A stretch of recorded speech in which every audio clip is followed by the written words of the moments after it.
Thank you for joining Sports Development Series. Yours truly, Boma Ekiyor.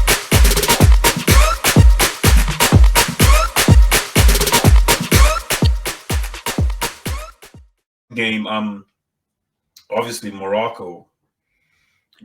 I'll be damned. Like, bro, not just Morocco, bro. Obviously, I cover African football in it. That's 100%. So it was an impressive year for Africa as a whole. You think so? Bro, this World Cup was very, very impressive. Because if you go back 4 years, not a single team even qualified from the group stages. An African team, not a single one. Morocco didn't qualify. Ghana, no one qualified from the group stage last year. This year, for the first time ever, on the last match day, all 5 teams still had a chance to qualify. Cameroon did their job. They beat Brazil in the last game. Brazil, man. Tunisia did their job. Tunisia beat France in the last game. Both of those teams, if results elsewhere went their way, would have qualified. That's a good point. Right? Ghana got 4 points. Usually 4 points gets you through. But Ghana dropped the ball against Uruguay. No, 100%. That's why I didn't even mention Ghana. But the point is, if Ghana had got a draw, Ghana would have gone through as well. Yes. Ghana just needed a draw. Yeah, that's what I'm saying. So everyone did their job. It's just results elsewhere didn't go their way. Yeah. Like if Denmark had got a result against Australia, Tunisia would have qualified. If Serbia got a result against Switzerland, Cameroon would have qualified. Yeah. If Ghana got a draw, Ghana would have qualified. Obviously, Senegal and Morocco already did qualify. Yes. So it was, and also I don't know if you know this, but this is the most points Africa has ever got in the group stages of the World Cup. 24 points between the 5 teams. Never the previous record. They smashed the previous record. The previous record, by like 9 points. Wow. So it was an impressive year for Africa, and you saw what Senegal did without Sadio Mane. Obviously, in the England game, they were missing a lot of players, like the entire midfield. No Idrissa Gana Gueye, no Czech Kouyaté. Obviously, no. And when you're playing against a team like England, missing these type of players, you can't overcome that. Yeah, Senegal dominated Holland in the first game of that tournament.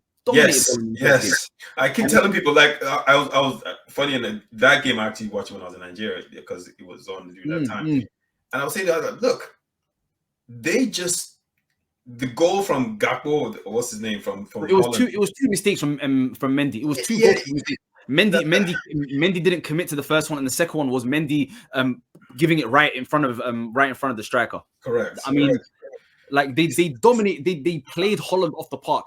I think the Ecuador game could have easily been 5 or 6 to Senegal. They destroyed them. Right? Even in the England game, the first 30 minutes before England got their goal, Senegal were a better team, bro. The first chance of the game, if Ismail Assar finishes that chance in the first 5 minutes of the game, bro, it's a completely different game. Completely different game. Yes, and that's where.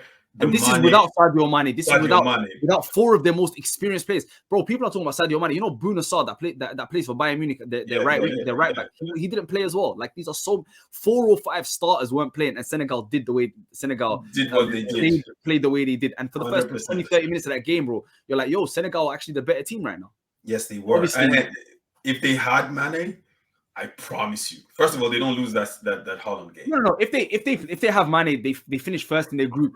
They play USA, and then you don't know what happens after that. Correct. They play USA in the what's it called in the round of 16, and then after that you don't know what happens after that. It becomes a roll of the dice like Morocco. It becomes a roll when you get to a quarterfinal because you can see that. You saw what happened with Morocco. Yeah, no, Senegal, and that's what I kept. Some people like, they lost the ball. And I'm like, no, listen, did you watch that game? Oh, Senegal. If you actually sat down and watched that game, you would realize the only thing they were missing was a finisher. Not even a finisher, bro. Like a decisiveness in the final third, whether it's a pass or a finish or something on the counter attack, because they had these fast young players. You have Ndiaye on one side, you have Ismail Assar, you have Bouna Sarr, you have Boulaye Dia. You have these really good, athletic, talented guys. You just need that final key moment in the final. You know what I'm trying to say, and that would have been it. And I tell you what, the thing was, Morocco and Tunisia. I had to eat my words on them because my criticism of North African teams was, they always go to the World Cup and they just totally roll over. No, Tunisia, I was wrong about because I didn't think Tunisia would stood a chance. Yeah. Morocco, however, I said Morocco are dark horse. Yeah. I wrote an article before the World Cup saying, Morocco are a real dark horse. Because you look at their qualification was so impressive. It was the best qualification ever in African history, right?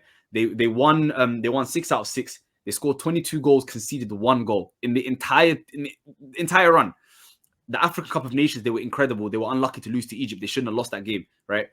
And then that was without Ziyech, without Mazraoui, 2 incredible players that were 2 of their best players at this World Cup, right? Yes. And they got their new coach. They brought Ziyech back. They brought Mazraoui back. And you could see, like, this team can go toe-to-toe and step with anyone. Bro, tell me that Morocco weren't the better team against France in the semi-final. Morocco were the better team. Morocco were the better team. Yeah. But obviously, when you got Mbappe, that clinicalness is just out of this world, you know? Yeah. But that was the difference right there, Mbappe. Really. If you think about it. But this year was the year that Africans announced themselves to the world. Obviously, next World Cup got 10 teams in the African Cup of Nations.